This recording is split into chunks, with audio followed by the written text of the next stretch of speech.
بسم اللہ الرحمن الرحیم الحمد للہ رب العالمین والصلاة والسلام على اشرف الانبیاء والمرسلین وعلى آلہ واصحابہ اجمعین ومن تبعہم بإحسان الى یوم الدین یا ایہا الذین آمنوا اتقوا اللہ حق تقاتہ ولا تموتن الا وانتم مسلمون یا ایہا الناس اتقوا ربکم الذی خلقکم من نفس واحدہ وخلق منها زوجها وبث منهما رجالا كثيرا ونساء واتقوا الله الذي تساءلون به والأرحام ان الله كان عليكم رقيبا يا ايها الذين آمنوا اتقوا الله وقولوا قولا سديدا يصلح لكم اعمالكم ويغفر لكم ذنوبكم ومن يطع الله ورسوله فقد فاز فوزا عظيما اما بعد فاعوذ بالله من الشيطان الرجيم بسم الله الرحمن الرحيم وسخر لكم ما في السماوات وما في الأرض جميعا منه إن في ذلك لآيات لقوم يتفكرون۔ محترم حضرات اور پردہ نشین خواتین اسلام، رب العالمین کا مجھ پر اور آپ سبھی حضرات اور خواتین پر بے پایاں فضل و کرم ہے کہ آج اس کے اس گھر میں مجھ کو اور آپ کو اس نے اکٹھا فرمایا، اور کچھ باتیں جو نئے زمانے کے حالات کا تقاضا ہیں، انسانی ترقی، انسانی تحقیقات اور انسان کی ایجادات اور اکتشافات کی ترقی کے نتیجے میں ہمارے سامنے پیدا ہوئے ہیں۔ ان حالات میں اسلامی شریعت کی تعلیمات ہم اور آپ کو کیا ملتی ہیں، اور ویسے بھی بحیثیت مسلمان ہمیں ان ذرائع کو، ان وسائل کو استعمال کرتے ہوئے کن پہلوؤں کا خیال رکھنا چاہیے، اس حوالے سے کچھ باتیں ہم اور آپ انشاءاللہ آج کریں گے، اور اللہ نے اس کا موقع عطا فرمایا ہے۔ آج کا ہمارا جو عنوان ہے وہ جیسا کہ آپ نے سنا، یہ آئی یعنی آرٹیفیشل انٹیلیجنس اور اسلامی تعلیمات۔ میں بنیادی طور پر دو تین اہم باتیں آپ کے سامنے ذکر کر لیتا ہوں۔ اللہ تبارک و تعالی ہی انسان کو علم دیتا ہے۔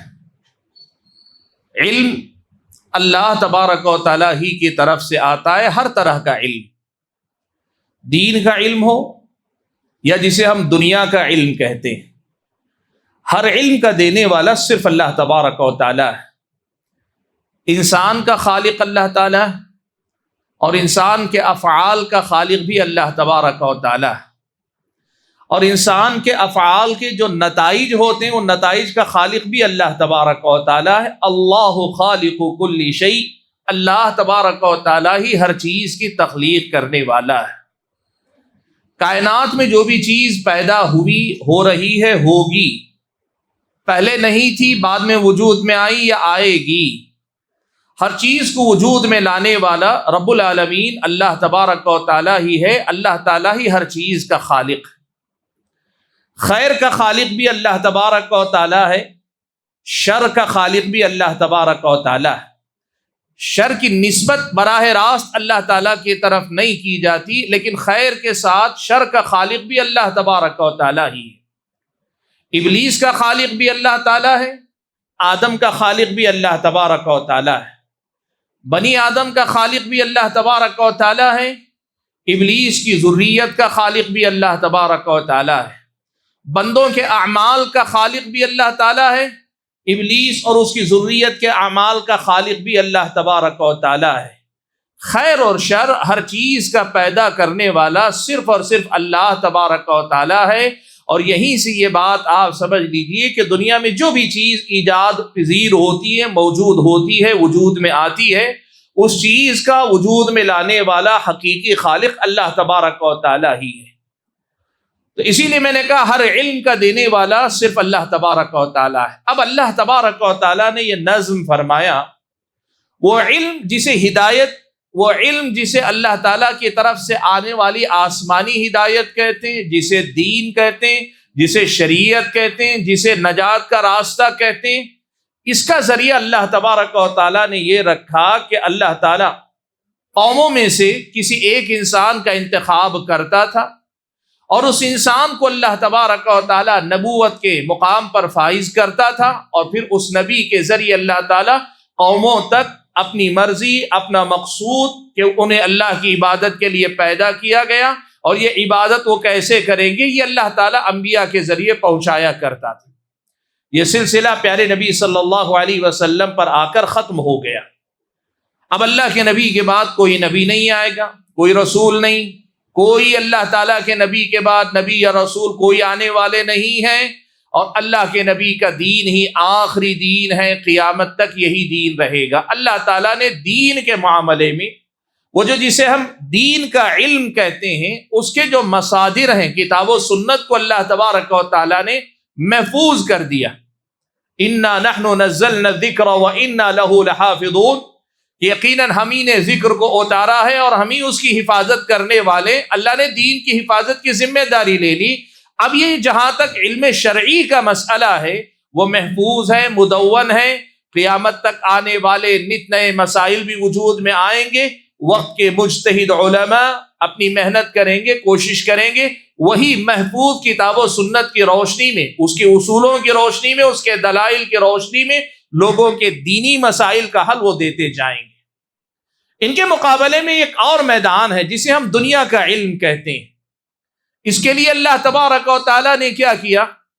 ایک تو انسان کو اللہ تعالیٰ نے دماغ دیا، اللہ تعالیٰ نے انسان کو وہ صلاحیت دی جسے ہم انسان کی سمجھ بوجھ کہتے ہیں، انسان کی عقل کہتے ہیں، اور دوسری طرف اللہ تعالیٰ نے کائنات کی مختلف مخلوقات کے اندر بہت ساری خصوصیات رکھ چھوڑی، اور اس کے بعد اللہ تبارک و تعالیٰ نے کہا وَسَخَّرَ لَكُم مَّا فِي السَّمَاوَاتِ وَمَا فِي الْأَرْضِ جَمِيعًا مِّنْهُ، اللہ تعالیٰ نے آسمان و زمین میں جو کچھ ہیں، یعنی یہ سارے کے سارے ستارے، اگر آپ دیکھیں نیا زمانہ ستاروں پہ کمند ڈالنے کا زمانہ آج کا زمانہ، لیکن قدیم مفسرین کو بھی اگر آپ پڑھ کے دیکھیں، جیسے ابن کثیر مثال کے طور پر، ابن کثیر نے اس آیت کی تفسیر میں لکھا ہے کہ اللہ تبارک و تعالیٰ نے کواکب کو مسخر کر دیا، یعنی ستاروں کو مسخر کر دیا، پہاڑوں کو مسخر کر دیا، آسمان و زمین میں جو مخلوقات ہیں ان کو انسانوں کے لیے اللہ تعالیٰ نے مسخر کر دیا۔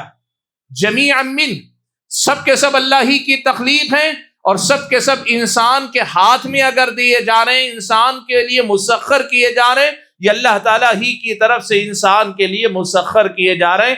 اللہ تبارک و تعالیٰ نے انسان کے سامنے ایک میدان چھوڑ دیا۔ اب انسان کی عقل ہے، اور اس کے سامنے یہ دنیا اور دنیا کی یہ ساری مخلوقات، ان میں سے ہر مخلوق کی خصوصیات ہیں۔ اب انسان اپنی عقل، اپنی محنت، اپنی کوشش، اپنی جستجو، اپنے غور و فکر کی صلاحیت، استنباط اور استدلال، استنتاج، نتیجہ اخذ کرنے کی جو مہارت، ان تمام قابلیتوں کو استعمال کرتے ہوئے ساتھ میں ایکسپیریمنٹ جسے کہتے ہیں، تجربات کی شکل میں ایکسپلور کرنا جسے کہتے ہیں، کہ چیزوں کو کھول کر ان کی حقیقتوں کو سمجھنے کے ذریعے انسان دنیا کے مختلف علوم اور معارف میں ترقی کرتا جاتا ہے۔ اسی لیے آپ دیکھیے دنیا کا ہر میدان پہلے بہت مختصر تھا۔ آج اگر آپ دیکھ لیں، مثال کے طور پر انجینئرنگ ہی آپ لے لیں، پرانے زمانے میں انجینئرنگ اگر کہتے تھے تو انجینئر سب کچھ کر لیتا تھا۔ آج ایسا نہیں، ایک انجینئرنگ نہیں رہے گی، انجینئرنگ میں کئی قسمیں ہو گئی، کئی طرح کی انجینئرنگ ہو گئی۔ طب کے میدان میں، میڈیکل کے میدان میں پرانے زمانے میں صرف ڈاکٹر ہوتا تھا، اب ڈاکٹر نہیں ہوتا، ہر مرض کا ایک متخصص ڈاکٹر الگ ہوتا ہے۔ یہ تحقیق ہے جو انسان کرتا جا رہا ہے، اس میں باریکیاں پھیلتی جا رہی، تو اب انسان کام بانٹتے جا رہے، دنیا بڑی ترقی کرتی جا رہی ہے، اور اللہ تبارک و تعالیٰ نے انسان کو اس بات کا حکم دیا ساری کائنات اللہ تعالیٰ نے تمہارے لیے مسخر کر دی ہے. اب تمہیں حکم یہ ہے کہ اس کائنات سے بھرپور فائدہ اٹھاؤ، اس سے تم اپنی دنیا بھی بہتر کرو اور اپنی آخرت کی کامیابی کے سفر میں بھی مدد لو، اور اللہ تبارک و تعالیٰ کی رضا اور خوشنودی کے لیے اس پوری دنیا کو جو تمہارے لیے مسخر کی گئی ہے استعمال کرتے جاؤ اور اللہ تعالیٰ کے قریبی بندے بنتے چلے جاؤ. مقصد یہاں بھی بدلتا نہیں.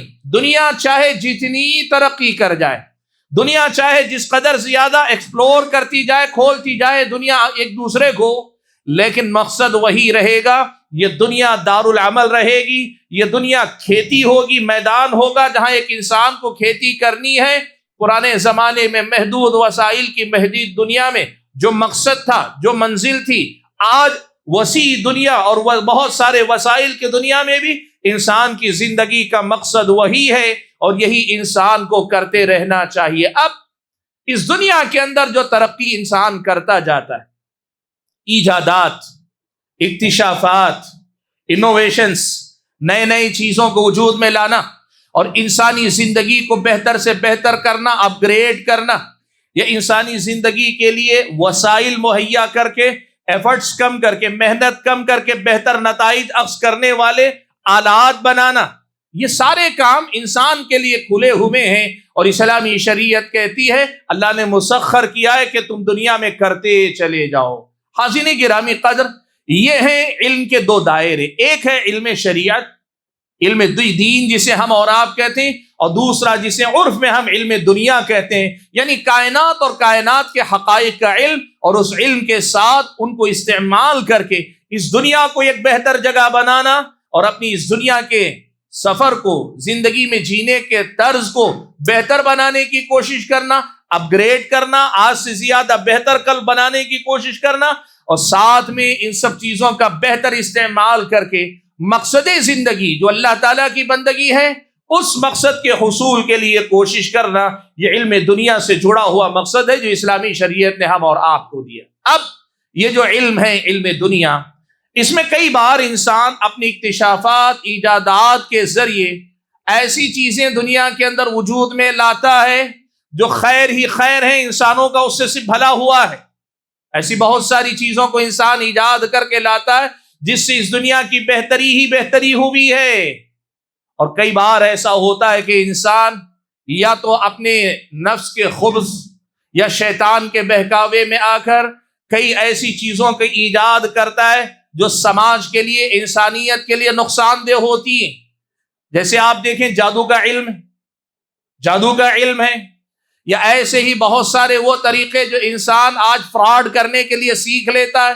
آدمی جانتا ہے کیسے جو ہے کسی کو مینیپولیٹ کیا جا سکتا ہے، دھوکہ کیسے دیا جا سکتا ہے ایک آدمی کو. انسان بہت ساری چیزیں، یہی مہارتیں، وہی دماغ، وہی امکانات اور وسائل، لیکن جو ایجاد کرتا ہے انسانیت کے لیے نقصان دہ چیزیں. اور زیادہ تر انسان ایسی چیزیں بناتا ہے جن چیزوں کے اندر دونوں پہلو ہوتے ہیں.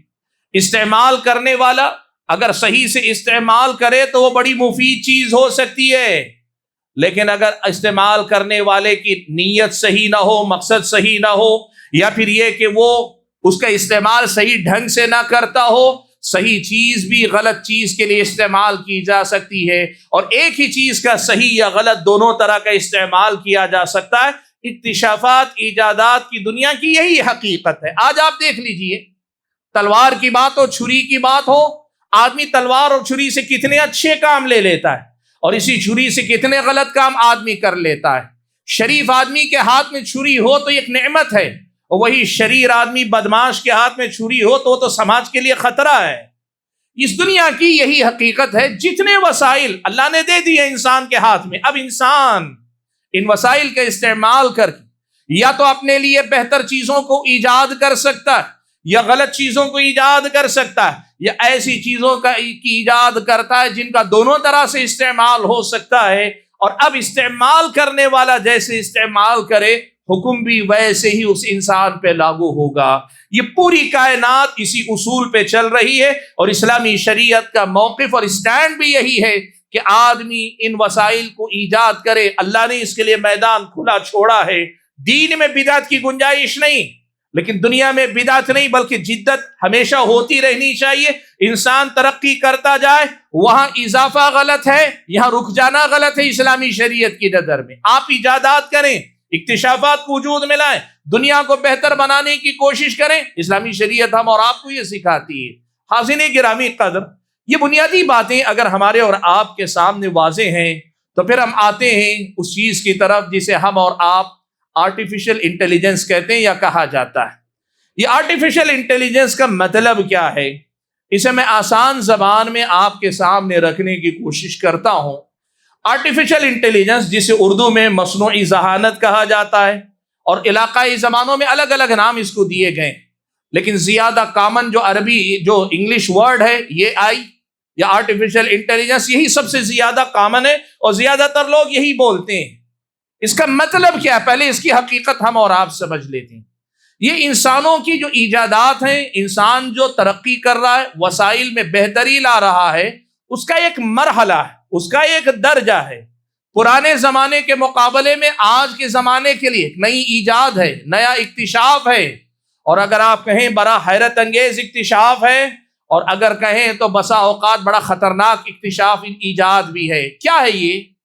اس کے بارے میں کہا گیا بہت مختصر الفاظ میں اگر کہنا چاہیں، اس کی آرٹیفیشل انٹیلیجنس کہتے ہیں مشینوں کو انسانی دماغ دینے کی کوشش کرنا. یہی آرٹیفیشل انٹیلیجنس ہے. مشین جو بھی ہوتی ہے، مختلف طرح کی جو مشینری ہوتی ہے، اس کو انسانی دماغ دینے کی کوشش کرنا، یعنی وہ مشینیں انسانوں کی طرح سوچیں، انسانوں کے دماغ کی طرح کام کریں، انسانوں ہی کی طرح نتائج اخذ کریں، انسانوں ہی کی طرح سوال کا جواب دیں. یہ جو انسان کا دماغ جس طرح کام کرتا ہے، مشینوں کو وہی دماغ دینے کی کوشش کی جائے. یہ آرٹیفیشل انٹیلیجنس کا سیدھا اور سادہ سا مفہوم ہے. جو وسائل ہمارے سامنے ہیں انہی کو اپ گریڈ کیا جائے، انہی کو اور زیادہ اونچے مرحلے میں لے جایا جائے کہ جو مشینیں انسانوں ہی کی بنائی ہوئی ہیں، ان مشینوں کو انسانی دماغ دیا جائے، یعنی انسان کی طرح سوچنے والا بنایا جائے، انسان کے دماغ کی طرح کام کرنے والا بنایا جائے. اس کو آرٹیفیشل انٹیلیجنس کہا جاتا ہے. اور بنیادی طور پر یہ مشینیں یا یہ جو نظام ہے، یہ سسٹم ہے آرٹیفیشل انٹیلیجنس کا، دو چیزوں پہ کام کرتا ہے. ایک ہے اس کو کہتے ہیں کہ مصنوعی ذہانت کا یا اے آئی کا الگوریدم ایک ہوتا ہے، یعنی اس کے ایک حساب و کتاب ہے، سسٹم ہے. جیسے آپ جانتے ہیں پروگرامنگ جسے آج کمپیوٹر کی دنیا میں کہتے ہیں، آج کی دنیا میں جو سافٹ ویئر کی دنیا میں مختلف کے پروگرام ہوتے ہیں، بنے بنائے پروگرام طے شدہ نتائج دیتے ہیں. بہت آسان ہے آپ کے پاس. کیلکولیٹر کی ابتدا بہت پہلے ہو گئی تھی نا. کیلکولیٹر بھی یہی ہے کہ آپ نے ایک ایسا سسٹم اسے دیا کہ جیسے آپ کا دماغ جمع تفریق وغیرہ کا حساب کر کے نتائج دیتا ہے، آپ نے اسے ایک سسٹم دیا، اس سسٹم نے نتائج دینے شروع کیے. اسی کو اپ گریڈ کر کے اس مقام پہ لے جایا جا رہا ہے جہاں جس طرح انسانی دماغ پوری رفتار سے اور بڑی آسانی سے نتائج اخذ کرنے اور سوالات کے ٹو دی پوائنٹ جسے کہتے ہیں جہاں تک ممکن ہو ایکوریٹ جواب دینے کے معاملے میں انسانی دماغ کے اندر قوت ہوتی ہے، اس کے قریب مشینوں کو لے جایا جائے. اس کے لیے جو پروگرامنگ ہوتی ہے، اس پروگرامنگ کا جو الگوریدم ہوتا ہے، اس کا جو حساب کتاب ہوتا ہے، ایک اس پر وہ کام کرتا ہے آرٹیفیشل انٹیلیجنس. اور دوسری چیز ہوتی ہے ڈیٹا بیس، معلومات. جو معلومات اس کی پہنچ میں ہیں اس پروگرام کی، اور جو پروگرام کا سیٹ اپ ہے، یہ دونوں مل کر وہی کام کرنے کی کوشش کرتے ہیں جو کام انسان کا دماغ کرتا ہے. کوئی سوال آپ مجھ سے پوچھتے ہیں، میرا دماغ کام کرتا ہے. ایک تو کام کرنے کی مشینری ہے، دماغ ہے جو کام کرتا ہے، اور دوسرا جو معلومات آپ کے پوچھے گئے سوال سے متعلق ہیں، میں ان کا سہارا لے کر آپ کو جواب دیتا ہوں. آرٹیفیشل انٹیلیجنس بھی بنیادی طور پر اسی کا نام ہے. تو یہ مشینوں کو انسانی دماغ کی طرح دماغ دینے کی ایک کوشش ہے، اور اس کے ساتھ ساتھ اس کا بنیاد کام کرنے کی بنیاد یہ دو چیزیں ہیں. اب ڈیٹا بیس جس قدر زیادہ وسیع ہوگا اس قدر زیادہ آرٹیفیشل انٹیلیجنس کی پہنچ بھی ہوگی. کئی بار ایسا ممکن ہے، اور ابھی آپ کو یہ بات میں ضمناً کہہ بھی دوں، ایسا نہیں کہ یہ آئی اپنے انجام کو یا اپنے کمال کو اپنے ہائیسٹ لیول کو پہنچ گیا، نہیں، ایسا نہیں. یہ ابھی نئی ایجاد ہے، ابھی ترقی کر رہا ہے. ابھی یہ دنیا کے اندر بہت آگے جانے والا ہے، یہ جو انسان کی ایجاد ہے یہ بہت آگے تک جانے والی ہے، اور جب تک جائے گی پتہ نہیں اور اس کے اندر کیا کیا ڈیولپمنٹ ہوگا، کیا کیا بہتری آئے گی، کیا کیا تبدیلی آئے گی، لیکن جو موجود ہے اس کے اندر اس کی یہ کہ جتنا ڈیٹا اس کا وسیع ہوگا اسی قدر زیادہ اس کی معلومات یا اس کے جوابات یا اس کے فیصلے جو وہ فیصلے لے گا وہ سارے کے سارے اسی قدر زیادہ بہتر ہوتے چلے جائیں گے. ایک بات، اور دوسری بات یہ بھی آپ یاد رکھیں کہ اس کا الگوریدم جیسے سیٹ کیا جائے گا، اس کا سسٹم جیسا دیا جائے گا ویسا سسٹم اس کا کام کرے گا. فی الوقت صورتحال یہ ہے کہ زیادہ تر آرٹیفیشل انٹیلیجنس کو بظاہر غیر جانبدار رکھا گیا ہے، لیکن آپ یہ بات یاد رکھیے کل کے دن اگر اس کے الگوریدم کے ساتھ تھوڑی بھی چھیڑ چھاڑ کی گئی، کوئی بھی اگر جو ہے پوری باریکی کے ساتھ ایسے پلان کرے کہ نتائج اتنے فیصد ان کے فیور میں جانے چاہیے، ان کے اگینسٹ جانے چاہیے، اگر اس قسم کا کوئی چھیڑ چھاڑ کیا گیا تو یقیناً وہ اپنی کارکردگی خود بخود بدل لے گا. مشین ہے، جن اصولوں پہ آپ چلائیں گے انہی اصولوں پہ وہ کام کرے گی. یہ الگوریدم ہے اور یہ جو ہے ڈیٹا بیس ہے، یہ دو چیزوں پہ یہ آرٹیفیشل انٹیلیجنس کام کرتا ہے. اب اس کی وجہ سے کیا ہوا؟ دیکھیے دو چیزیں انسانی زندگی میں ہوئی. ایک تو یہ کہ رفتار جسے کہتے ہیں، رفتار، کوئی بھی کام انسان کو اگر آپ دیتے ہیں، انسان جتنا وقت لیتا ہے، انسان کے بہرحال اپنی طاقت ہے، انسان کی اپنی صلاحیت ہے، کام کرنے کی اس کی اپنی رفتار ہے. آرٹیفیشل انٹیلیجنس کا پہلا مسئلہ رفتار ہے، بڑی تیزی سے وہ کام کرتا ہے. اور دوسری چیز یہ ہے کہ انسانوں کی مہارتیں محدود ہوتی ہیں. آپ عالم ہیں، آپ ڈاکٹر ہیں، آپ وکیل ہیں، آپ انجینئر ہیں، اور وہ آدمی مثال کے طور پر پولیس میں کام کرتا ہے یا سماج کے غلط لوگوں میں، کوئی چور ہے، کوئی بہت بڑا جو ہے ایسا، یہ وہ آدمی جو لوگوں کو عیاری مکاری سے لوٹتا ہے. آپ سے اگر میں پوچھوں آپ اپنے میدان کی بات بتا سکتے ہیں اور اس حد تک بتا سکتے ہیں جس حد تک آپ کی معلومات ہیں. یہ آئی کا مسئلہ یہ ہے کہ وہ تمام چیزوں کا احاطہ رکھتا ہے، اس کی پہنچ تمام میدانوں تک رکھی گئی ہے تو تمام میدانوں پہ کام کرتا ہے. اب اس کی وجہ سے لوگوں کا اعتماد یہ ہے، جسے پرانے زمانے میں کچھ لوگ غلط کہتے تھے لیکن کہتے تھے کہ علم آج کی دنیا میں انگلیوں کی نوک پہ آ گیا ہے، ایک بٹن کے دبانے پر علم ہمارے سامنے حاضر ہو جاتا ہے. وہ جو انٹرنیٹ کے پرانے دور میں لوگ کہتے تھے نا، وہ جب ویب سائٹس کی دنیا تھی، لوگ جب اس پہ بات کرتے تھے، آج ایک طرح سے یوں کہیے کہ اس کی ایک شکل یہ نظر آتی ہے. آج آپ یہ ایسے پوچھ لیجئے کوئی بھی سوال، وہ اس کے پاس جو معلومات موجود ہیں 2 سیکنڈ میں آپ کے سامنے پوری چیزیں پیش کر دیتا ہے. تو اس چیز نے کیا کیا ہے، لوگوں کے سامنے بہت سارے نئے امکانات پیدا کیے. ایک ایسا ٹول ہمارے ہاتھ میں، ایک ایسا آلہ ہمارے ہاتھ میں آیا ہے. اب اس کا استعمال ہم اور آپ اگر بہتر طریقے سے کرنا چاہیں، خوب اس سے فائدہ اٹھایا جا سکتا ہے. بلکہ یہاں تک توقعات ظاہر کی جا رہی ہیں کہ جو کام مختلف انسان مل کر مہینوں میں کرتے ہیں، یہ آئی کی مدد سے اس کی بنیاد پہ اگر سسٹم ڈیولپ ہو گئے آگے چل کر تو بسا اوقات چند گھنٹوں میں ایک مشین، ایک روبو پورا کام کر لے سکتا ہے.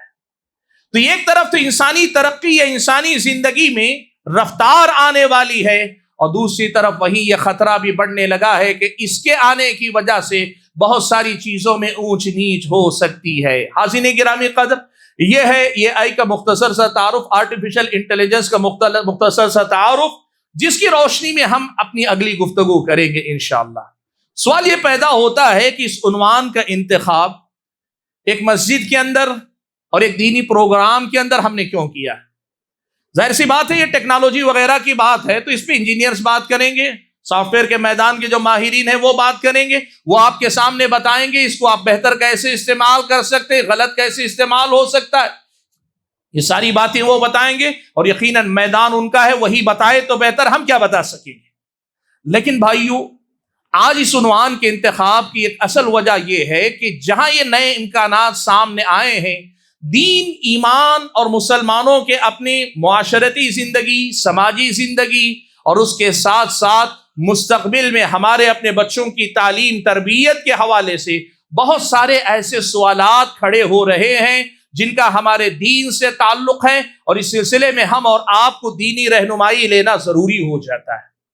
اسی لیے اس وقت آپ کے سامنے میں جو بات کروں گا، اے آئی کے حوالے سے، آرٹیفیشل انٹیلیجنس کے حوالے سے ہمارے اور آپ کے سامنے کچھ بنیادی نکات ہیں جن کو سمجھنا ضروری ہے. میں انہی نکات پر آپ کے سامنے بات کروں گا. بھائیو، سب سے پہلی بات جو آپ کے سامنے اس سلسلے میں رکھنا چاہوں گا وہ یہ کہ یہ آئی کی یہ ترقی، آرٹیفیشل انٹیلیجنس کی یہ ترقی ہمارے اور آپ کے سامنے پھر سے ایک مرتبہ ایک بھولا ہوا سبق یاد دلاتی.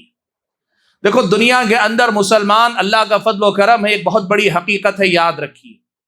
وہ موحد ہے، وہ اللہ کا بندہ ہے، وہ توحید پر چلتا ہے تو اسے معلوم ہے عبادت کے لائق صرف اللہ تبارک و تعالی ہے، اور بقیہ ساری کائنات تو میرے لیے مسخر کی گئی ہے، مجھے اپنی خدمت کے لیے ان کو استعمال کرنا چاہیے. یہ ذہن بنیادی طور پر ایک انقلابی سوچ ہے جو ہر چیز پہ تحقیق کرنے، ہر چیز پہ ریسرچ کرنے اور ہر چیز میں سے بہتر نتائج اخذ کرنے والی ایک سوچ انسان کو دیتی. آج اگر آرٹیفیشل انٹیلیجنس دنیا کے سامنے آئی اور اس کے لانے والے وہ لوگ ہیں جو دنیا کو یا تو جو ہے پوجتے ہیں، جیسے ہمارے اپنے ملک کے عام غیر مسلم ہیں، دنیا کی جس چیز طاقتور چیز کو دیکھ لیا، غیر معمولی چیز کو دیکھ لیا، خدا مان لیا، اس میں خدا ڈھونڈ لیا، اس کی عبادت کرنے لگے. ان کے مقابلے میں تو زیادہ اچھے انداز میں ایک مسلمان کو کام کرنا چاہیے. یعنی اس قسم کی ایجادات میں مسلمانوں کو آگے بڑھ کر ایک مثبت کردار ادا کرنا چاہیے. یا پھر اس کے ایجاد کرنے والے مغرب کے لا دین بے دین قسم کے وہ لوگ ہیں جو کسی خدا کو نہیں مانتے، کسی دین کو نہیں مانتے، یا کرسچن ہیں یا یہودی ہیں جو مانتے تو ہیں لیکن دین کو اپنی پرائیویٹ زندگی میں رکھنے کی بات کرتے ہیں. وہ لوگ اگر یہ ساری ایجادات ہمارے سامنے لا کر رکھ رہے ہیں، بحیثیت مسلمان ہمیں یہ بھی سوچنا چاہیے ہمارا اپنا کردار بھی اس میں ہے کہ نہیں.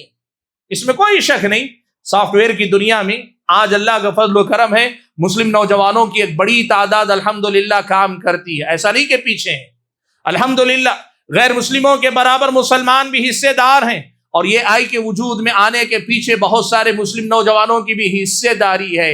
لیکن بھائیو دیکھو، میں یہ بات اصل میں آپ کے سامنے لانا چاہتا ہوں.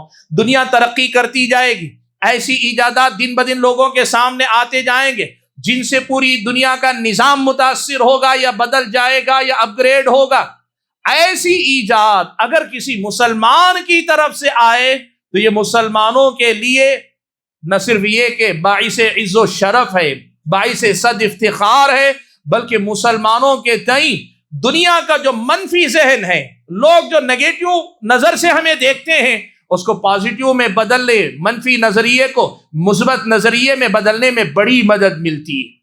آج یہ موقع ہے، اس قسم کی اکتشافات جب کبھی وجود میں آتی ہیں تو جہاں ہم یہ کہیں کہ الحمدللہ ہمارے مسلم نوجوان بھی کہیں نہ کہیں اس میں حصے دار ہیں، وہیں ہمیں یہ بھی سوچنا چاہیے ہم حصے داری کے بجائے قیادت کب کریں گے.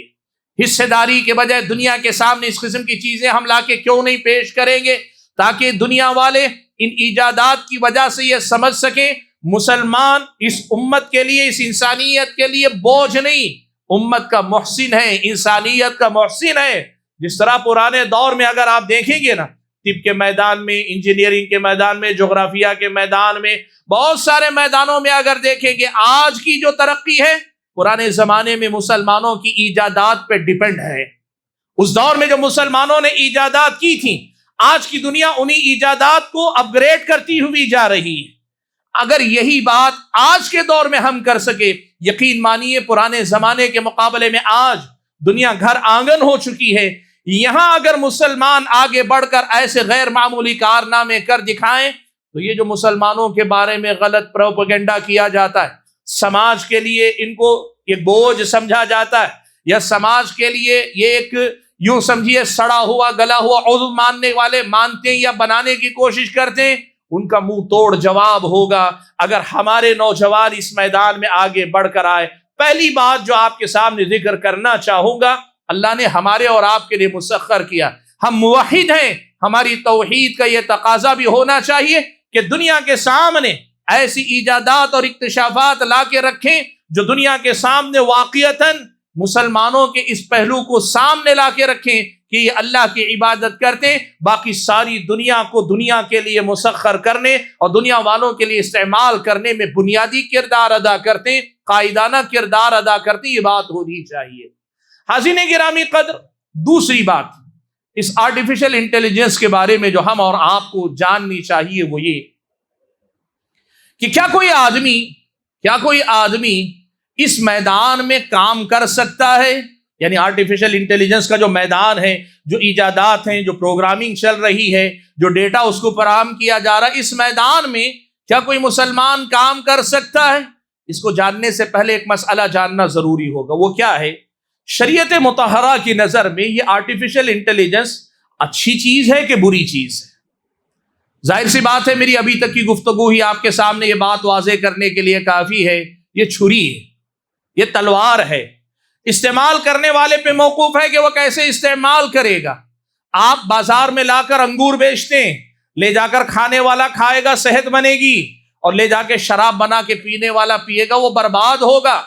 آپ جو چیز میدان میں لا رہے ہیں، یہ چیز انسانیت کی بہتری کے لیے، انسان کی ترقی کے لیے کام کر سکتی ہے، تو پھر ایسی چیز کے بارے میں اسلامی شریعت کا حکم یہ ہوگا کہ مقصد اگر نیک ہو اور دنیا والوں کو نقصان نہ پہنچایا جائے بلکہ دنیا کے مفاد کے لیے استعمال کیا جائے، پھر اسلامی شریعت کی نظر میں یہ چیز قابل قدر ہے۔ نہ صرف یہ کہ قابل قدر ہے، مسلمانوں کو اس میں آگے بڑھ کر حصہ لینا چاہیے۔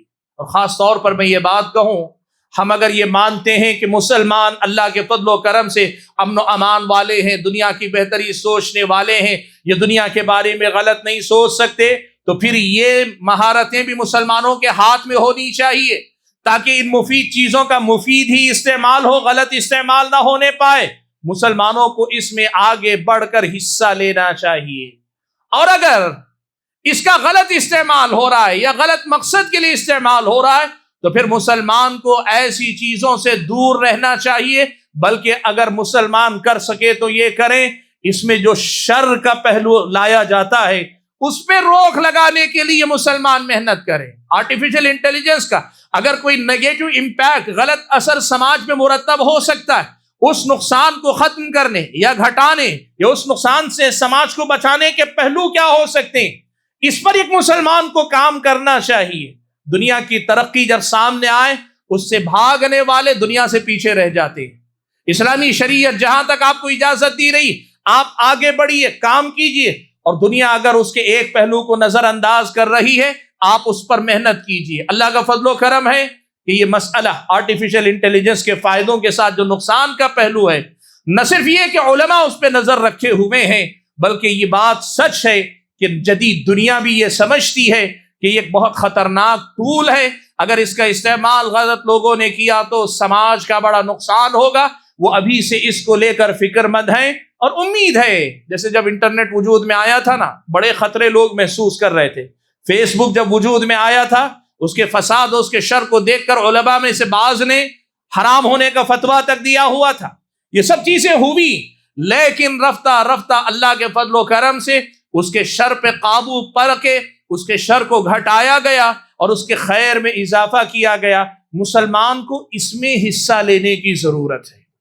آج ہمارے نوجوان، بلکہ میں آپ کو بتاؤں، بعض نوجوان یہ سوال کرتے ہیں آگے بڑھ کر کہ یہ جو آرٹیفیشل انٹیلیجنس کی دنیا ہے، اب وہ زمانہ گیا جب ہم صرف پروگرامنگ کرتے تھے، ویب سائٹس بناتے تھے، یا کسی کے لیے کوئی پروگرام، ہسپتال کے لیے، کسی کمپنی کے لیے، یا پھر کسی سپر مارکیٹ کے لیے، یا کسی بڑے بزنس کے لیے، یا کسی آن لائن کسی بھی ایک ادارے کے چلانے کے لیے جو پروگرام بنا کے دیتے تھے، وہ زمانہ گزر گیا۔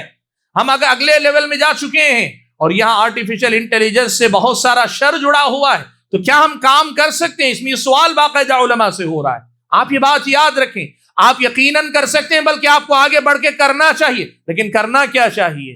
وَتَعَاوَنُوا عَلَى الْبِرِّ وَالتَّقْوَى وَلَا تَعَاوَنُوا عَلَى الْإِثْمِ وَالْعُدْوَانِ وَاتَّقُوا اللَّهَ إِنَّ اللَّهَ شَدِيدُ الْعِقَابِ۔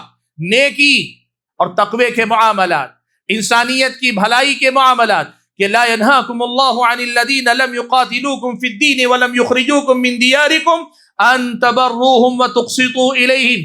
انسانیت کی بھلائی کے لیے کام کرنا اللہ تعالیٰ اس کا حکم دیتا ہے، اس سے منع نہیں کرتا ہے، اور اللہ تعالیٰ حکم دیتا ہے کہ نیکی اور تقوی کے معاملات میں تعاون کرو۔ ولا تعاونوا على الاثم والعدوان، گناہ اور سرکشی کے معاملات میں معاون اور مددگار مت بنو۔ تو آرٹیفیشل انٹیلیجنس کی دنیا میں کام کرنے والے حضرات کو اسی طرز پر آگے بڑھ کر کام کرنا چاہیے۔ بھائیو، سوال یہ پیدا ہوتا ہے کہ اب یہ جو وجود میں آ گیا ہے اور ہم میں سے ہر ایک کے پاس تقریباً جو اسمارٹ فون یوز کرتے ہیں تقریباً سب کی پہنچ اس تک ہے۔ ہو سکتا ہے استعمال نہ جانتے ہو سکتا ہے استعمال کرنے کا کبھی موقع نہ ملا ہو۔ آئی فون استعمال کرنے والے حضرات جانتے ہیں، یا پھر یہ کہ اسمارٹ فون استعمال کرنے والے حضرات جانتے ہیں یہ آپ کے پاس ہے، چیٹ جی پی ٹی کے نام پہ ہے، یا پھر گوگل کا جو جیمنی ہے، یا پھر یہ کہ بہت سارے الگ الگ آرٹیفیشل انٹیلیجنس پر مبنی پروگرام بہت سارے ہیں جو وجود میں ہیں اور لوگ استعمال کر رہے ہیں۔ تو یہ جو پروگرام آپ استعمال کر رہے ہیں اس کے استعمال کے سلسلے میں دوسرے ایسے کون سے پہلو ہیں جن کا ہم اور آپ کو خیال رکھنا چاہیے؟ میں آپ کے سامنے کچھ پہلوؤں کو نمایاں کرتا ہوں۔ سب سے پہلا پہلو ایک سوال ہے، وہ سوال یہ ہے کہ آج اگر انسان روبو یا کوئی مشین ایسی بنانے میں کامیاب ہو گیا ہے یا ہو رہا ہے جو بالکل انسان کی طرح سوچنے والا بن رہا ہے اور انسان کی طرح بلکہ انسانوں سے زیادہ تیز رفتار کے ساتھ ہمارے سامنے بہتر نتائج پیش کر رہا ہے، انسانوں کے کام کر رہا ہے، بہت ساری چیزیں، تو کیا یہ مان لیا جائے گا کہ انسان نے بھی اللہ تعالیٰ کی مماثلت کر لی چیزوں کے پیدا کرنے میں؟ انسان بھی خالق ہو گیا؟ ایک سوال لوگ سوال کرتے ہیں، کیا انسان بھی خالق ہو گیا کہ انسان بھی مشینوں سے انسان بنانے میں کامیاب ہو گیا انسانوں کی طرح؟ جیسے اللہ نے انسان کو پیدا کیا، دماغ دیا، اب انسان مشین کو وہ دماغ دے رہا ہے، تو کیا وہ بھی خالق ہو گیا؟ یاد رکھیے گا اللہ تعالیٰ ہی ہر چیز کا خالق، اللہ تعالیٰ ہی ہر چیز کا خالق، اور جب اللہ تعالیٰ ہی خالق ہے تو انسانوں کا خالق بھی اللہ ہے اور انسانوں کے افعال کا خالق بھی اللہ ہے اور افعال کے نتائج کا خالق بھی اللہ تبارک و تعالیٰ ہی ہے۔ اسی لیے آرٹیفیشل انٹیلیجنس کو گرچہ سائنٹسٹ یا پھر یہ کہ انجینئرز، سافٹ ویئر انجینئرز نے ڈیولپ کر کے بنایا ہو، لیکن اسے کہا جائے گا یہ اللہ تبارک و تعالیٰ ہی کی حقیقتاً تخلیق ہے۔ انسان نے گرچہ بنایا لیکن یہ انسان کی تخلیق اس معنی میں نہیں کہا جا سکتا کہ یہ اللہ تعالیٰ کے مقابلے میں خالق۔ اس کو سمجھانے کے لیے میں آپ کے سامنے ایک مثال دیتا ہوں۔ قرآن مجید میں اللہ تبارک و تعالیٰ نے کہا تبارک فتبارک اللہ احسن الخالقین، اللہ تعالیٰ خالقوں میں سب سے زیادہ بہتر خالق ہے۔ مفسرین کے درمیان ایک بحث آتی ہے، تو کیا اللہ کے علاوہ بھی کوئی خالق ہے؟ کیا اللہ تبارک و تعالیٰ کے علاوہ بھی کوئی خالق ہے؟ تو کہا نہیں، حقیقی خالق تو صرف اللہ تعالیٰ ہے۔ پھر ان کو خالق کیوں کہا گیا الخالقین، کہ اللہ کے مقابلے میں اور بھی خالق ہیں لیکن اللہ سب سے بہتر خالق ہے؟ مفسرین نے لکھا انسان خالق اس معنی میں خالق ہے کہ وہ کسی چیز کو ایک حالت سے دوسری حالت میں منتقل کر سکتا ہے، تحویل کر سکتا ہے، وہ کسی معدوم چیز کو وجود میں نہیں لا سکتا۔ اور اللہ تبارک و تعالی خالق اس معنی میں ہے کہ اللہ تعالیٰ معدوم کو وجود میں لاتا ہے، جو نہیں تھا اسے وجود بخشتا ہے۔ اور اس کے علاوہ اللہ تبارک و تعالیٰ کی تخلیق بڑی کمال کی ہوتی ہے، انسان لاکھ کوشش کر لے اللہ تعالیٰ کی تخلیق کی مماثلت نہیں کر سکتا، بلکہ تخلیق کا جو حقیقی معنی ہے اس کا حقدار انسان نہیں ہو سکتا۔ انسان کیا کرتا ہے؟ صرف اپنی اللہ تعالیٰ ہی کی مخلوقات میں سے بعض کو لے کر ان کو ایک حالت سے دوسری حالت میں منتقل کر دیتا ہے۔ جیسے مٹی کو لیتا ہے، مٹی کو منتقل کر کے بت کی شکل دے دیتا ہے۔ بت کو کس نے بنایا؟ انسان نے بنایا، لیکن یہ نہیں کہا جائے گا کہ اسی نے پیدا کیا، اللہ تعالیٰ کی دی ہوئی مٹی کو لے کر اس نے بت کو بنایا ہے۔ یاد رکھیے گا آرٹیفیشل انٹیلیجنس کے معاملے میں بھی یہی کہا جائے گا، انسان چاہے جتنی ترقی کر لے جائے پہلے تو وہ خالق نہیں کہلائے گا، اللہ تعالیٰ کی تخلیق میں مماثلت اور مشابہت کا درجہ پانے والا نہیں قرار پائے گا، اور انسان کے بنانے سے یہ سوال نہیں پیدا ہوگا کہ اللہ ہی خالق ہے۔ ہم کہتے تھے اب تو انسان نے انسان کو بنا لیا، انسان جیسی مشین بنا لی، یہ سوال ہی نہیں پیدا ہوتا۔ اور دوسری بات، آپ یہ بات یاد رکھیے، انسان جسے کہتے ہیں نا وہ صرف دماغ کا نام نہیں۔ انسان آرٹیفیشل انٹیلیجنس میں مشینوں کو دماغ دے رہا ہے، اور انسان جسے کہتے ہیں وہ صرف دماغ نہیں، انسان دماغ کے ساتھ روح اور دل کا مرکب ہے۔ مشینوں میں روح نہیں، مشینوں میں دل نہیں، مشینوں میں احساس اور شعور نہیں۔ جب احساس نہیں، شعور نہیں، روح نہیں، دل نہیں، وہ جو فیصلے کرتا ہے، سائنس کہتی ہے دماغ کرتا ہے، اسلامی شریعت کہتی ہے دل کرتا ہے. کبھی بات آئے گی تو اس پہ تفصیل سے ہوگی. آپ یہ بات سمجھ لیں، انسان کب پورا ہو رہا ہے؟ جب انسان کو دماغ کے ساتھ دل ہے، روح ہے، شعور ہے، احساس ہے، ادراک ہے، یہ ساری چیزوں کا جب مرکب ہوتا ہے تب ایک انسان بن رہا ہے. اور آج جو آرٹیفیشل انٹیلیجنس جو بنا رہی ہے وہ کیا کر رہی ہے؟ صرف انسان جیسا ذہن دینے کی کوشش کر رہی ہے. کامیاب ہو بھی گئی تو مشین بنا سکتے ہیں، آلہ بنا سکتے ہیں، وہ انسان نہیں بنا سکتے.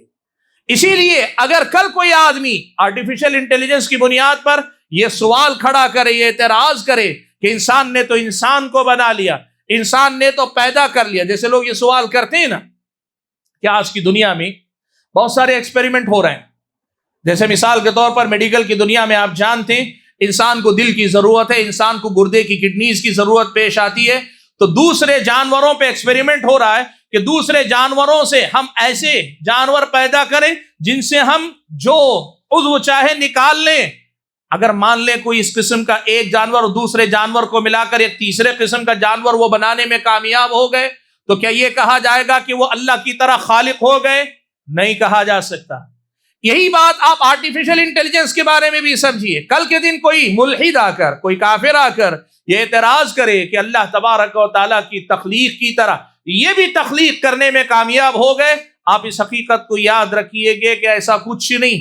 وہ جو قرآن کی آیت میں اللہ نے کہا نا فَتَبَارَكَ اللَّهُ أَحْسَنُ الْخَالِقِينَ، اسی ایک جملے کے اندر اس سارے شبہ کا اللہ تبارک و تعالیٰ نے ازالہ کر دیا. حاضرین گرامی قدر، آرٹیفیشل انٹیلیجنس کے سلسلے میں جو اصل سوالات ہیں یا جو اصل اعتراضات ہیں وہ اس کے بعد کے ہیں. وہ سوالات کیا ہیں؟ سب سے اہم سوال یہ پیدا ہوتا ہے کیا آرٹیفیشل انٹیلیجنس جو ہم سے متعلق ہے، دین سے متعلق، اس چیز نے علماء کی جگہ لے لی ہے؟ علماء سے آپ کیا کام لیتے ہیں؟ علماء سے آپ کیا کام لیتے ہیں عام طور پہ؟ اب جو آپ دیکھتے ہیں وہ یہ مسجد میں امامت کرتے ہیں، آرٹیفیشل انٹیلیجنس کے لیے روبو بنا دیا جائے، وہ روبو کھڑا ہے کہ امامت کر سکتا ہے بالکل پوری نماز از اول تاخر بغیر غلطی کے. امام خطبہ دیتے ہیں، درس دیتے ہیں، میری طرح بیٹھ کر میں جہاں درس دے رہا ہوں آپ کو تقریر کر رہا ہوں. روبو کی اگر صحیح پلاننگ کی جائے بالکل وہ آپ کے سامنے خطبہ دے سکتا ہے، تقریر کر سکتا ہے، اور اس کے ساتھ آپ کے سامنے درس بھی دے سکتا ہے. اور صرف درس رٹا ہوا درس نہیں، آیات، احادیث، ریفرنس، الفاظ کے ساتھ باقاعدہ آپ کے سامنے مجھ سے زیادہ اچھے انداز میں پڑھ سکتا ہے. اتنا ہی نہیں، تقریر ختم ہونے کے بعد آپ مجھ سے سوال پوچھیں، روبو سے بھی سوال پڑھیں، وہ بھی آپ کے سوال کا جواب دے سکتا ہے. آرٹیفیشل انٹیلیجنس یہ ہے، اللہ تعالیٰ نے اس مقام پہ پہنچایا، ٹیکنالوجی کو یہ کر سکتی ہے. روبو کو اگر ٹرین کر کے بٹھایا جائے یہ آئی پہ، وہی واقعی یہ کام، یہ سارے کام کر سکتا ہے. اس کے علاوہ کیا ہے؟ آپ علماء سے کوئی سوال پوچھیں گے، مجھ سے پوچھ لیا میں سوچ کے بتاؤں گا، نہیں مجھے حدیث تو یاد نہیں آ رہی میں دیکھ کے بتاؤں گا، یہ ایسا نہیں کرے گا. آپ کو جو اس کے پاس ڈیٹا ہے اس کی روشنی میں سیکنڈ میں حاضر کر دے گا. سوال یہ پیدا ہوتا ہے کہ کیا آرٹیفیشل انٹیلیجنس نے آج کے دور میں علماء کی جگہ لے لی ہے؟ علماء سے آج ہم بے نیاز ہو چکے ہیں، ہو سکتے ہیں؟ ہو سکتا ہے آپ لوگ کہیں گے کہ نہیں نماز خطبہ وغیرہ نہیں ہو سکتے، وہ تو انسان کے پیچھے ہی پڑھنا ہے.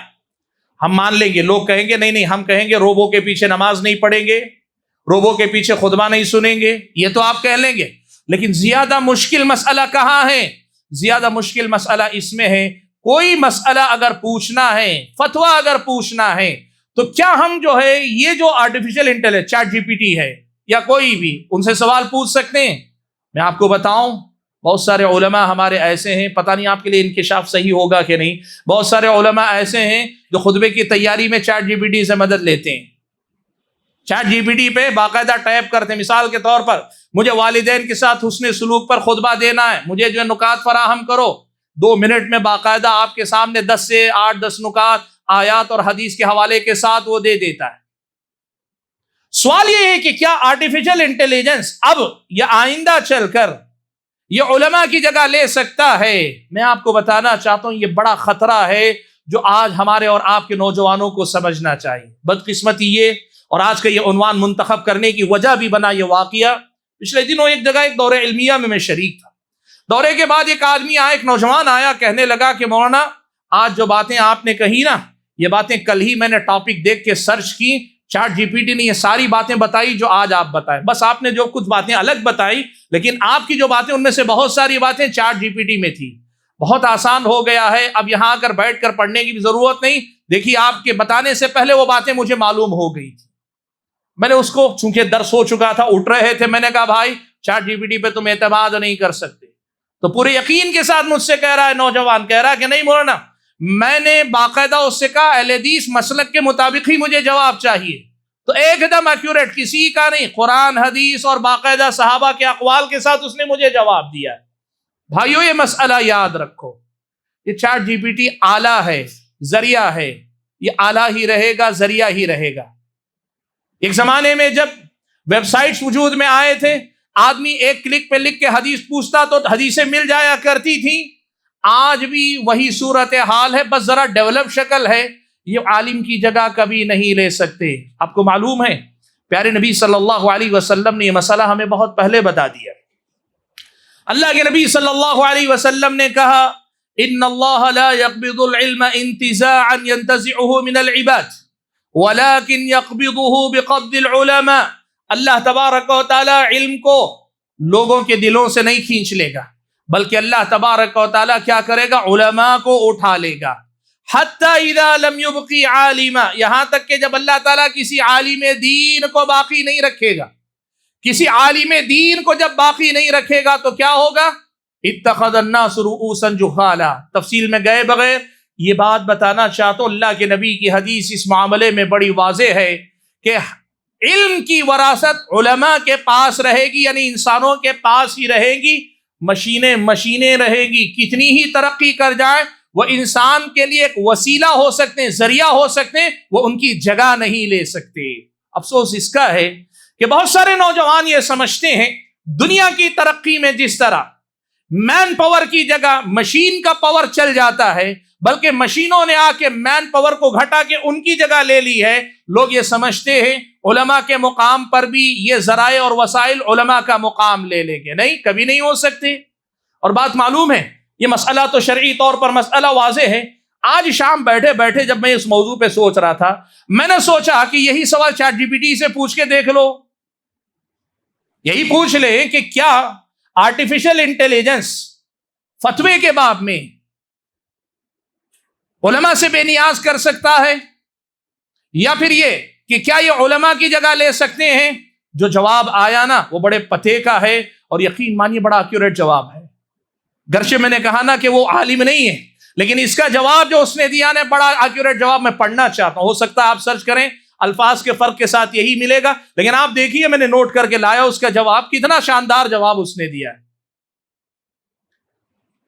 کہتا ہے اس کا جواب، یہ میرے نہیں، پورے الفاظ چیٹ جی پی ٹی کے. فتوے کے باب میں مصنوعی ذہانت یعنی یہ آئی پر براہ راست اعتماد کرنا شرعاً درست نہیں ہے. کیوں؟ اس کی کئی وجوہات ہیں اور بڑی مضبوط وجوہات ہیں. پہلی وجہ کہتے ہیں کہ فتوے کی شرعی نوعیت کو آپ کو سمجھنا پڑے گا. کیا کا فتویٰ دینا صرف معلوماتی عمل نہیں ہے، یعنی آدمی کے پاس معلومات رہیں گے تو فتویٰ دے سکتا ہے، ایسا نہیں. چیٹ جی پی ٹی معلومات کی بنیاد پر نہ کام کرتا ہے، ڈیٹا بیس پہ کام کرتا ہے. ایک الگوریدم ہے جو اس ڈیٹا سے آپ کی مطلوبہ چیز فراہم کرنے میں مدد دیتا ہے. کیا فتویٰ اسی سے پورا ہو جاتا ہے؟ یعنی آپ کے پاس کچھ معلومات ہوں اور وہ معلومات نکالنے کا طریقہ آپ کو آتا ہو، اتنی قابلیت پہ آپ فتویٰ دے سکتے ہیں کیا؟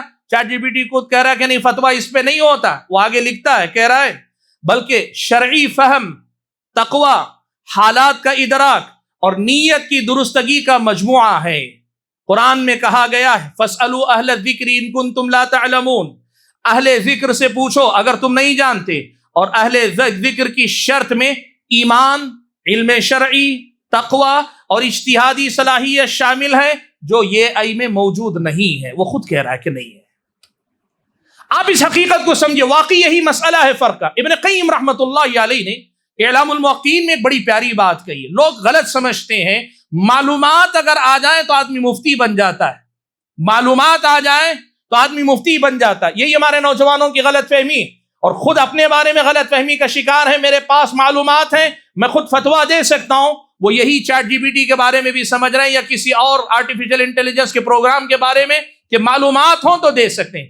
ابن قیم نے اعلام الموقعین کے اندر لکھا ہے کہ مفتی کو علم کے ساتھ ساتھ دو طرح کے فہم کی ضرورت ہوتی ہے. فتویٰ دینے کے لیے دو قسم کی چیزوں کا فہم آدمی کے پاس ہونا چاہیے. پہلا کہا فہم الواقع، صورت حال کی سمجھ آدمی کو ہونی چاہیے. یہ جو فتویٰ دے رہا ہے کس آدمی کو دے رہا ہے، اس کے حالات کیا ہیں، کس بیک گراؤنڈ کے ساتھ ہے. فہم الواقع، یا لوگوں کو فتویٰ دے رہا ہے کس علاقے میں دے رہا ہے، کس ملک میں دے رہا ہے، کس بستی میں دے رہا ہے. واقع یعنی جو صورت حال ہے اس کا پہلے فہم ہونا چاہیے. اور چیٹ جی پی ٹی کو کیا پتا کہ آپ کہاں بیٹھ کر یہ سوال پوچھ رہے ہیں، کس کے لیے پوچھ رہے ہیں. ٹھیک ہے، سعودی عرب میں بیٹھ کر پوچھ رہے ہیں، آپ سمجھتے ہوں گے وہاں کا chat G P T accurate جواب دے گا، لیکن آپ تو وہ جو ہندوستان والے ساتھی کو بھیجیں گے نا وہ جواب. آپ یہ بات دیکھیے، ابن قیم نے لکھا فہم الواقع، یہ پہلی فہم ہے جو انسان کے پاس ہونی چاہیے. اور دوسری بات کہتے ہیں فہم الواجب فی الواقع، اس صورت حال میں انسان پر شرعاً کیا واجب ہوتا ہے. صورت حال میں معلومات الگ، ان معلومات سے یہ استنتاج کرنا کہ ایک آدمی پر اس صورت میں کیا واجب ہوتا ہے، یہ چیز دو قسم کے فہم کے بغیر کوئی مفتی نہیں بن سکتا. اور چیٹ جی پی ٹی ان دونوں معاملات میں دور دور تک کوئی حیثیت نہیں رکھتی. بڑا لمبا جواب ہے اس کا، اس نے اور بھی کہا ہے، یہ بھی بڑا اہم ہے جواب، سنیے. کہتا ہے فتوے پر، یعنی چیٹ جی پی ٹی پر فتوے کے باب میں انحصار اس لیے بھی نہیں کر سکتے، یہ آئی کی محدودیت. محدودیت کا مطلب کیا ہے معلوم آپ کو؟ وہ کہتا ہے کہ اصل میں یہ لمیٹڈ ڈیٹا پہ کام کرتا ہے، اس کے پاس جو ڈیٹا معلومات دی گئی اس پر کام کرتا ہے. اب جو معلومات دی گئی ہیں وہ اتنی ہی معلومات شریعت میں ہیں یا اس سے زیادہ، اس کی کوئی گارنٹی نہیں. اور آپ کو یہ بات میں کہوں، الحمدللہ میں استعمال کرتا ہوں آرٹیفیشل انٹیلیجنس کی مختلف، یہ میں استعمال کرتا ہوں وقت ضرورت کا بھی. یہ بتا رہا ہوں تجربے کی روشنی میں. کچھ حدیثیں ہمیں معلوم ہے، وہ حدیثیں کتابوں سے پڑھی ہوئی ہے نا، اور کتابوں سے پڑھنے والوں کو یاد رہتی ہیں چیزیں. ہمیں معلوم ہے وہ حدیث موجود ہے، بر وقت حدیث کے الفاظ ڈھونڈنے کے لیے کبھی ہم ویب سائٹ پہ دیکھتے تھے، کبھی سفر میں یہاں چیٹ جی پی ٹی پہ ڈھونڈ رہے ہیں. ایسی کوئی حدیث ہے ہی نہیں، ایسی کوئی حدیث ہے ہی نہیں. ایک بار، دو بار، تین بار، بار بار الفاظ بدل کے دیکھ رہا ہوں تب بھی وہ حدیث مل نہیں رہی ہے، جبکہ وہ حدیث کتاب میں موجود ہے. پھر وقت نکال کر کتاب کھول کر دیکھے تو حدیث موجود ہے. تو ایک بات یاد رکھیے کہ chat G P T data پہ کام کرتا ہے، اور اس کا ڈیٹا بیس کیا ہے، کیسا ہے، جتنا اس کا دائرہ ہوگا اتنے پہ کام کرے گا. اور اس کے ساتھ ساتھ یہ بھی ہے، کہتا ہے کہ فقہی ترجیحات سے مراد کیا ہے، وہ خود تشریح کر رہا ہے. دیکھیے مختلف فقہی اقوال میں سے کس کو ترجیح دینی ہے، یہ خود نہیں کر سکتا. وہ آپ کو ریفرنسز، حوالہ جات دے سکتا ہے، لیکن ترجیح دینے میں مختلف پہلوؤں کا جو خیال رکھنا ہے، یہ کام نہیں کر سکتا. آگے اور بھی کہا کہ اگر معلومات جو ڈیٹا بیس اس کو دیا گیا ہے اس کی بنیاد پر اگر فتویٰ دے رہا ہے، اور وہ معلومات اگر غلط ہوں گی تو چیٹ جی پی ٹی فتویٰ بھی غلط ہی دے گا. مان لیجئے آج اگر یہ آئی نیٹ پر، انٹرنیٹ کی دنیا میں جو مختلف پھیلے ہوئے مقالات ہیں، آڈیوز ہیں، ویڈیوز ہیں، تحریری شکل میں ہیں، یا بے کہ پروگرام مختلف، سب چیزوں تک اگر اس کی پہنچ ہو بھی جائے، آپ کو کیا پتا کہ فتویٰ دینے والا بریلوی فتویٰ دے رہا ہے، دیوبندی فتویٰ دے رہا ہے. اس لیے کہ آج تو یہ معمول ہے، بدعتی بھی قرآن کی آیت کا حوالہ دیتا ہے، بدعتی بھی حدیث کا حوالہ دیتا ہے. کیا گارنٹی ہے کہ وہ آپ کو جو ہے فتویٰ دے گا، صحیح فتویٰ دے گا، رافضی فتویٰ نہیں دے گا؟ حاضرین گرامی قدر، یہ مسئلہ یاد رکھیے گا. آرٹیفیشل انٹیلیجنس ابھی ترقی کر رہا ہے، یہ چاہے جتنی ترقی کر جائے یہ علماء کی جگہ نہیں لے سکتے، انسان کی جگہ ہی نہیں لے سکتے. علماء کا درجہ تو بات کا ہے نا، ہم نے بات کی نا، وہ انسان کی جگہ ہی نہیں لے سکتا. دل نہیں، روح نہیں ہے، شعور نہیں، احساس نہیں، ادراک نہیں، تو پھر کیسے وہ انسان کی جگہ نہیں لے رہا ہے؟ تو پھر بدرجہ اولیٰ علماء کی جگہ وہ نہیں لے سکتا. لہذا ہمارے جو نوجوان یا ہمارے اپنے لوگ چیٹ جی پی ٹی پر انحصار کرنا، ڈیپینڈ ہو جانا، علماء سے بے نیاز ہو جانا، یہ سمجھنا شروع کر رہے ہیں، وہ یاد رکھیں اس پر اعتماد کر کے کئی ناحیوں سے آپ غلطی کریں گے، جن میں سے کچھ کی طرف میں نے آپ کی توجہ پھیری ہے. حاضرین گرامی قدر، چیٹ جی پی ٹی کے سلسلے میں ایک اور پہلو بھی ہے جس پر آپ سب کی توجہ جانی چاہیے. وہ کیا ہے؟ میں نے آپ کے سامنے بات رکھی اس کی استنادی حیثیت. استنادی حیثیت کا مطلب یہ کتنا آتھنٹک ہے، کتنا آتھنٹک ہے. یاد رکھیے گا، چاہے وہ جتنی ترقی کر گیا ہو،